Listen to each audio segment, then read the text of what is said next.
Bueno, es un gusto estar con Miguel Ángel. Yo también lo conocí en Zoom, lo he visto en vivo, en directo, y aquí andamos. Un gusto. Gracias. Miguel Ángel es doctor en Filosofía por la Facultad de Filosofía y Letras de la UNAM, maestro en Filosofía y Crítica de la Cultura por la Universidad Intercontinental, maestro en Saberes sobre Subjetividad y Violencia por el Colegio de Saberes, donde también realizó una especialidad de clínica en psicoanálisis. Ha realizado estudios en Filosofía en la Universidad Pontificia de México y de Sociología por la Facultad de Ciencias Políticas y Sociales de la UNAM. Actualmente se encuentra en el programa de doctorado en Antropología Social de la Benemérita Universidad Autónoma de Puebla, coordina el conversatorio Territorios y Subjetividades, Territorios, Subjetividades, Políticas y Resistencias junto con la doctora Ana Luisa Sánchez Hernández. Es miembro del Sistema Nacional de Investigadores Nivel 1 y profesor de distintas universidades en Puebla y adscrito al Consejo de Ciencia y Tecnología del Estado de Puebla. Adelante Miguel, y bueno. Muchas gracias por la invitación, agradezco a la Universidad de Querétaro, a Kevin por la hospitalidad, y ha sido muy sorpresivo, sobre todo las resonancias que tienen las distintas ponencias, las distintas comunicaciones. Lo que yo he preparado ha sido como una suerte de solidaridad lejana, sobre todo porque me quiero preguntar sobre los archivos de insurgencia, no solamente en términos de investigación, sino resaltando la insurgencia. Creo que ha sido un elemento, una pregunta que no ha sido manifestada en los distintos elementos singulares de sus ponencias, de sus comunicaciones, y que la pregunta que se encuentra en las palabras, que creo que voy a hacer más que una lectura, una glosa de lo que tengo escrito ahí, ha sido motivado por las distintas comunicaciones de esta jornada. Hay muchas afinidades en lo que Kevin ha mencionado, ¿no? Sobre todo en las cuantificaciones también de Daniela, y todas y cada uno de los ponentes. Hay una pregunta sobre la movilización histórica. Hay una pregunta acerca de si son muchos, 25 mujeres en Guerrero, ¿no? Y hay una pregunta por un afecto insurrecto que trata de construir un mundo habitable y que se encuentra como una interrogante ética ante los distintos movimientos. ¿Qué tiene que pasar? La pregunta es esta: ¿qué tiene que pasarnos? ¿Qué país, qué territorios tenemos que habitar para indignarnos al grado tal de sublevarnos, de levantarnos? El último levantamiento que vi fue el de hace un momento, cuando nos levantamos para ir a otras actividades. ¿Qué tiene que el último levantamiento, no? Nos levantamos para ir a cumplir nuestras actividades cotidianas, pero ¿qué tiene que pasar para que Lucio Cabañas, Genaro Vázquez, para que 25 mujeres en todo un estado se indignen al grado de poner el cuerpo, y no solamente como un recurso teórico, sino en una evidencia, en una constancia efectiva, donde la muerte es el menos problema que tienen?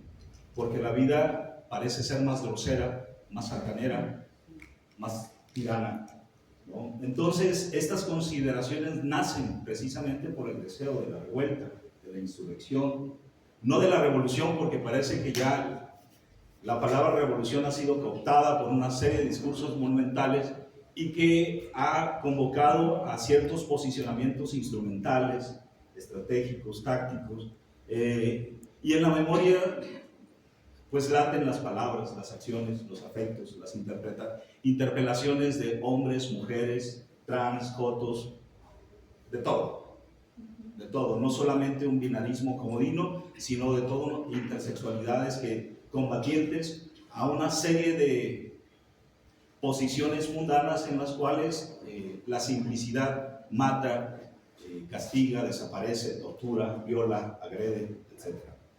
Y estas han forjado una serie de experiencias de insurrección ante el poder coercitivo del Estado y ante los distintos mecanismos hegemónicos que no cesan de inscribir por las buenas, por las malas. Quiero subrayar esto, ¿no? Sea que te reprimamos de manera efectiva, ¿no? O si quieres por las buenas, pues participas y gozas de ciertos beneficios, ¿no? Como los periódicos que estaban hace un momento refiriendo, ¿no? sea por las buenas, por las malas, el potencial disuasivo que tiene un sistema de organizaciones lógicas que nosotros convivimos, que habitamos, pues son las que muchas veces sofocan esta posibilidad de insurgencia. Hay un texto con el cual estoy platicando, que es el texto de Insurrecciones, editado por George D.D. Huberman. Participa Emile Rancière, participa Emile Butler, porque es una curaduría en Cataluña en el 2018, se hace una curaduría sobre movimientos insurgentes, sobre insurrecciones en el mundo, ¿no? Entonces ponen un montón de cuadros ahí, ponen a la comandante Ramona, una fotografía famosa de la comandante Ramona en el Congreso 2010, que era 2001, ¿no?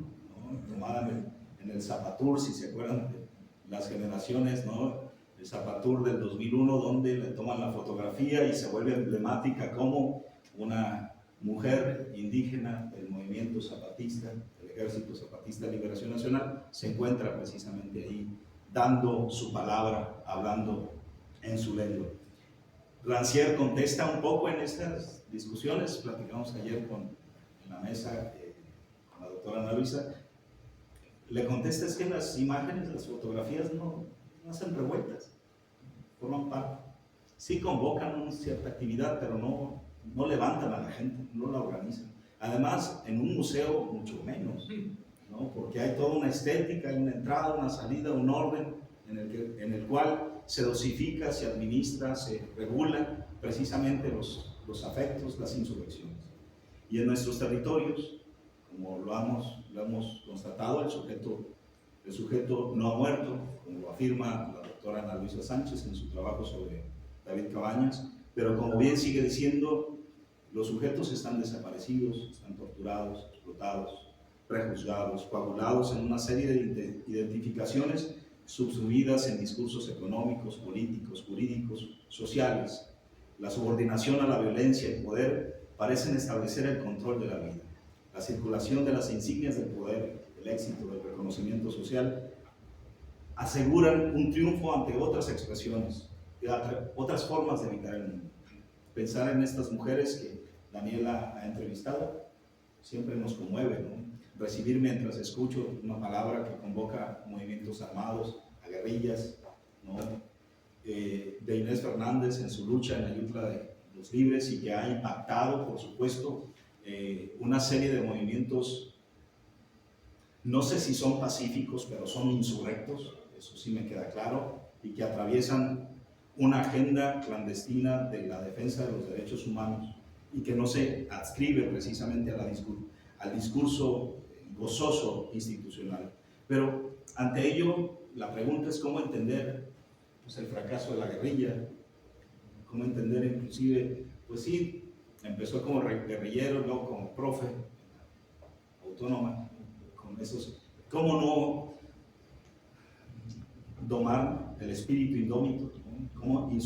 Cómo volver a este espacio insurrecto, qué evidencia ostenta el cálculo para continuar con esta secuencia de atrocidades de la suprema organización de injusticias de nuestra nación.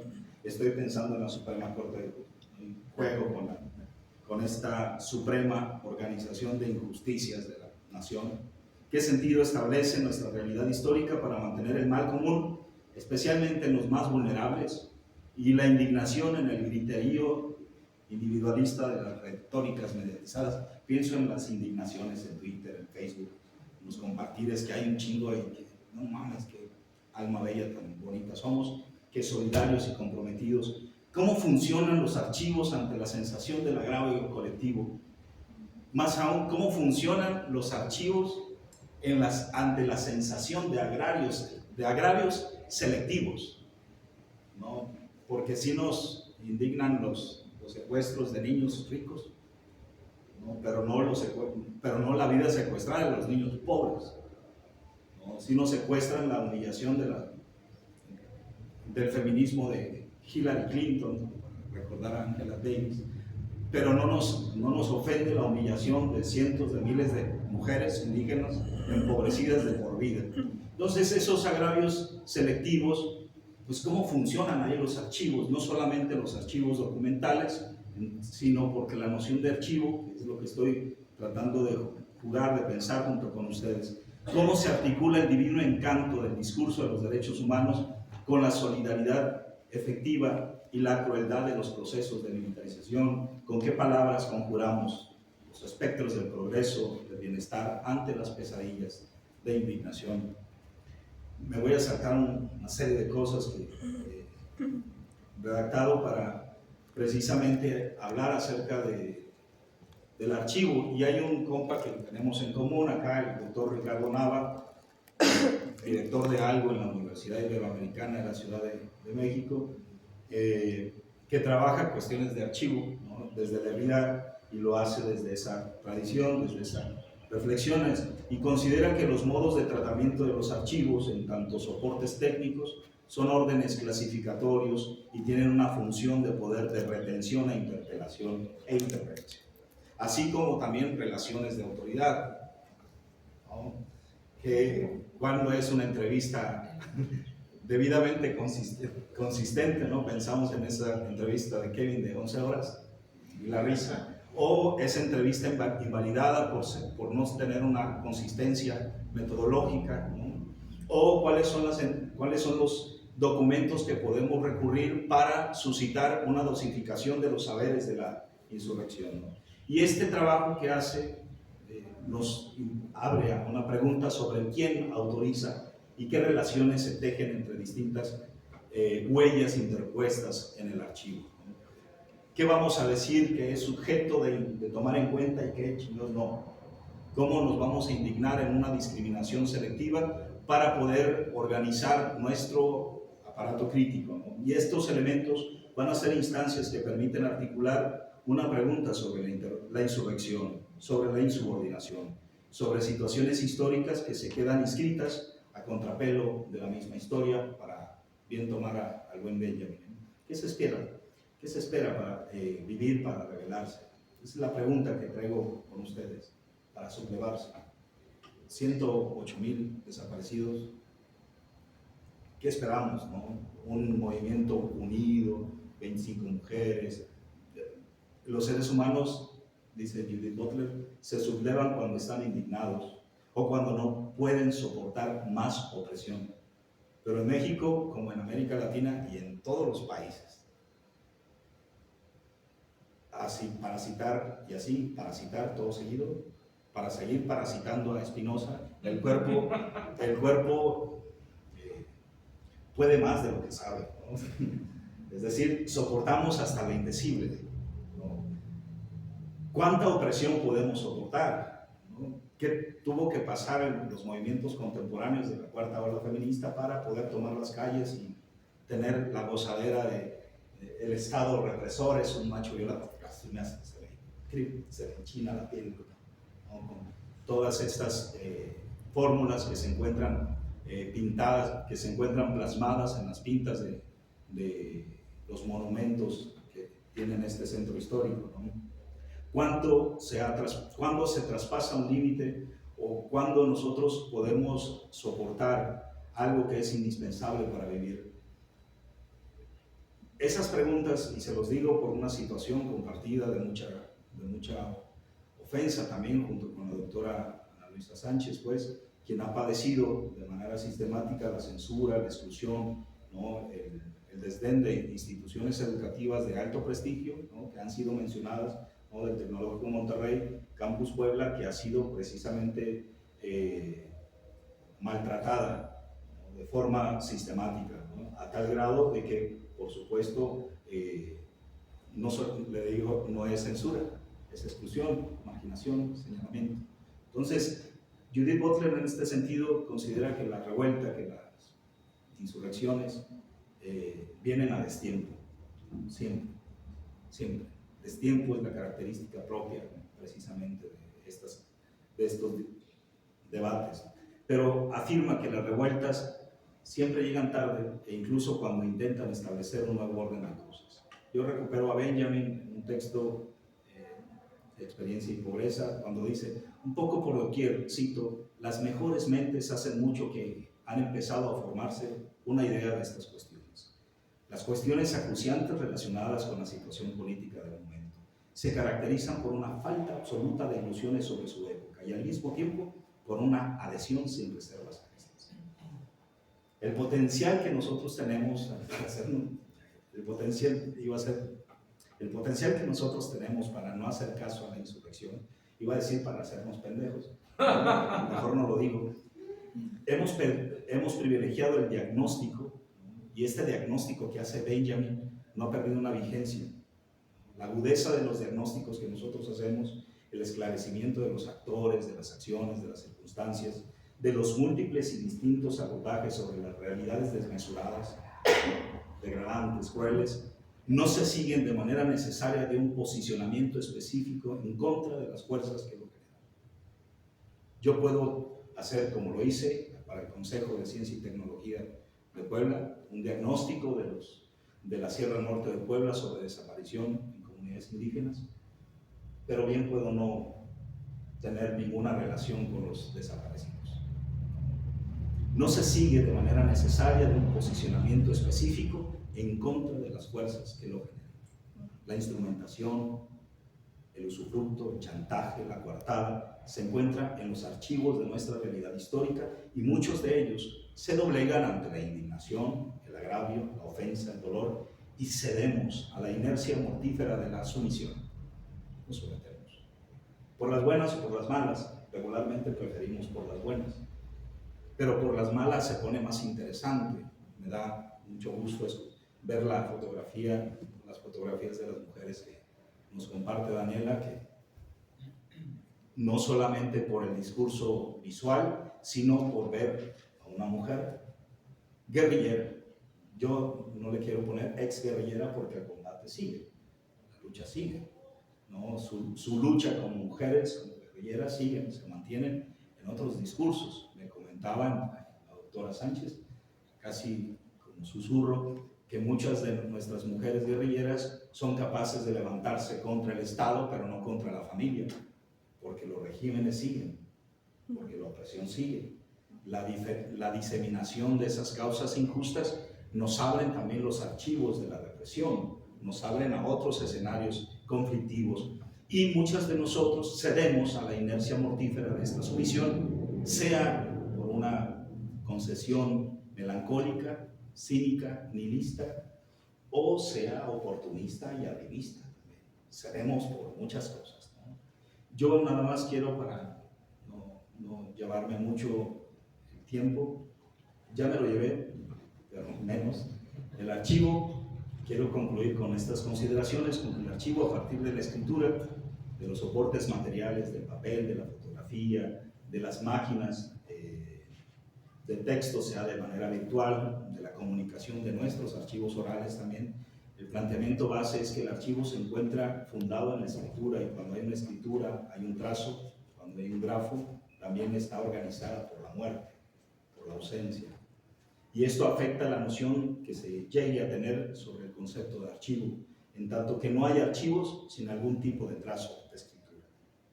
Hay una inscripción necrófila en virtud de un trazo que se despliega por la ausencia, que no puede ser identificado con la memoria de manera simple, sino con la muerte, el porvenir, la huella, lo borrado.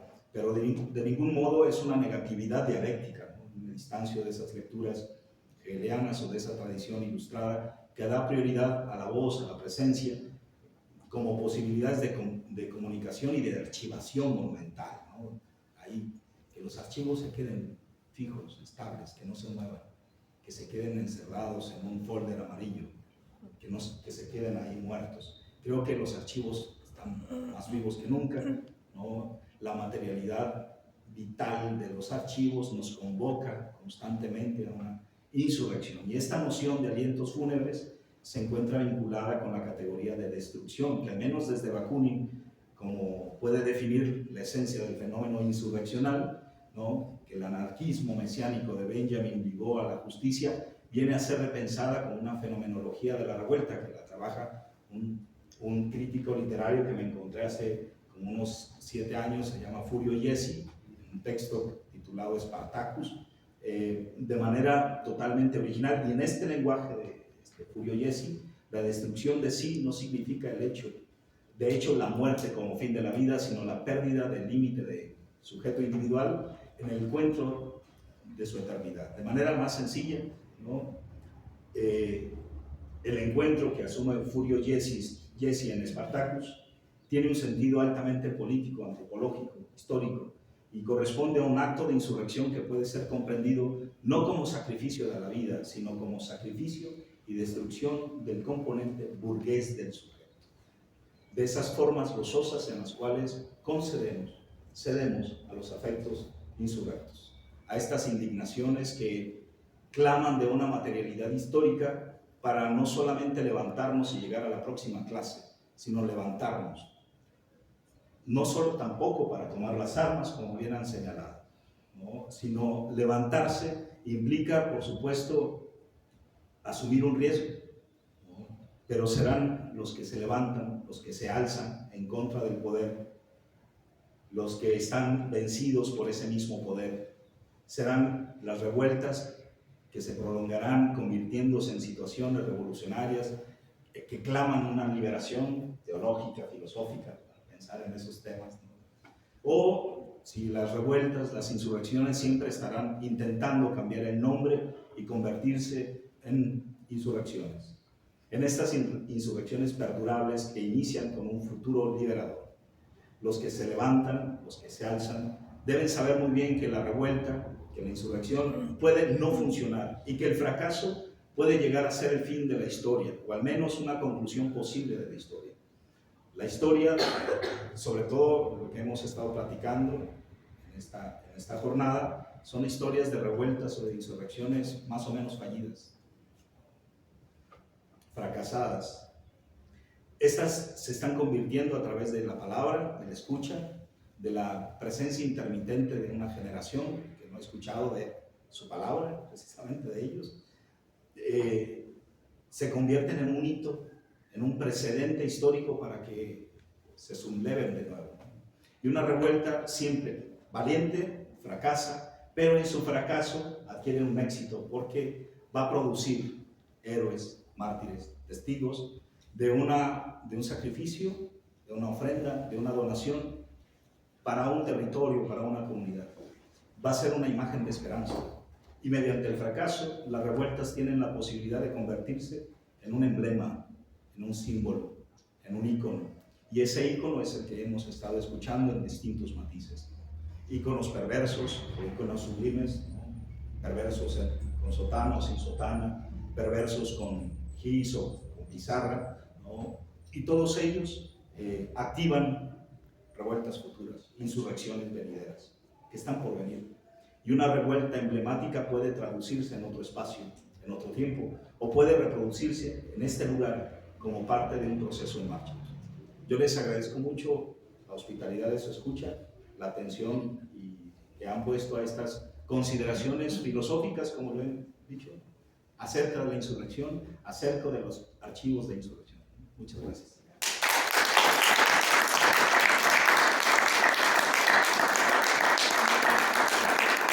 Miguel Ángel, pues muchísimas gracias. Me evoca mucho, pues yo ayer presenté la insurgencia archivada, ¿no? Y esto un poco cuando archivos de la insurgencia. Bueno, antes me ha provocado, ¿alguien tiene alguna provocación, comentario? Bueno, si no, me voy a echar el ruedo. Creo que lo que acabas de hacer, Miguel Ángel, es algo que en mi proceso también de investigación o de padecer el mundo y a partir de pensarlo, ¿no? Urge esta reflexión filosófica, ¿no? ¿Por qué? Porque nos enfrentamos ante casos, ¿no? La academia en sí misma, ¿no? Sobre todo la historia, y ahorita lo conecto porque comúnmente somos historiadores los que estamos estudiando la guerrilla, pero en las historias de la guerrilla ningún guerrillero ha salido de facultades de historia, ¿no? Eso es otro tema a pensar interesante, ¿no? ¿Qué síntomas estamos haciendo ahí? Bueno, me haces pensar, Miguel, porque el archivo, ¿no? Y el mundo como estas marcas de huella, yo decía que ya el pasado supura, ¿no? Y el pasado más bien no es pasado, ¿no? Está deviniendo. Nosotros somos ecos de esas grandes huellas y de esos devenires del pasado, o de eso, de ese tiempo que está afectándonos todo el tiempo, ¿no? Me haces pensar, ¿qué tal si más bien el carácter crítico está en la derrota, ¿no? Yo he pensado que más bien si no partimos de la derrota, el porvenir es la catástrofe, ¿no? Porque la derrota siempre nos puede dar la posibilidad de la crisis, ¿no? Y yo aquí reconozco también, desde donde mi lugar hablo, yo hablo desde un lugar del desencanto y quizá un poco nihilista, ¿no? Porque mi experiencia en la forma en como no yo discutía mucho con los jesuitas, ¿no? Con los que me formé. Me decían, es que te voy a introducir a la realidad. ¿No? Y decían, no, es que yo también estoy en la realidad, ¿no? Y eso. Y cuando yo iba a eso, que decían la realidad, pues era también otra expresión de ciertas violencias, ¿no? Y de ciertas catástrofes, ¿no? Entonces, pues eso, ¿no? Como el archivo, y quizá también el archivo, más bien, ¿por qué no desarchivar la insurgencia y dejar que voque, ¿no? Para poder seguir generando estas posibilidades de revuelta, ¿no? Hay un libro muy bonito de Rodrigo Carmi, que es un filósofo chileno que trabaja la revuelta en el Medio Oriente, ¿no? El año pasado salió, ¿no? Y la imagen con que abre es muy bonita porque es una película árabe, no recuerdo el nombre, entonces está en un jeep, ¿no? Y de repente sale un hueso de alborqueque, ¿no? De durazno, implota el jeep, ¿no? Entonces, como la ruptura del continuum, ¿no? Un poco lo que nos invita también Benjamin a pensar siempre en la destrucción de esta continuidad, que la monumentalización de la revolución es lo que termina haciendo, ¿no? Termina archivando la insurgencia para monumentalizarla, ¿no? Y para poder despolitizarla.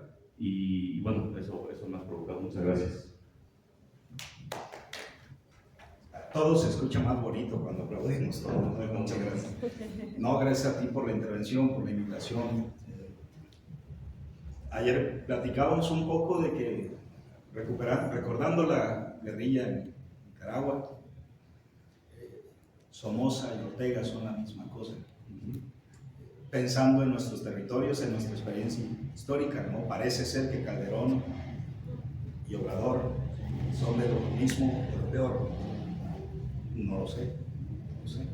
Y no quiero ahondar en elementos partidistas, sino cómo la insurrección tiene las formas en las cuales se puede precisamente regular, administrar, consideraciones bio-necropolíticas en las cuales estamos atravesados nuestras experiencias subjetivas, nuestras corporalidades, por las buenas o por las malas. La insurrección tiene que ser archivada. Entonces, sí, yo estoy de acuerdo con lo que dices, ¿no? Sea por fundamentaciones teológicas o seculares, ¿no? Tienes que regular un poco, ¿no?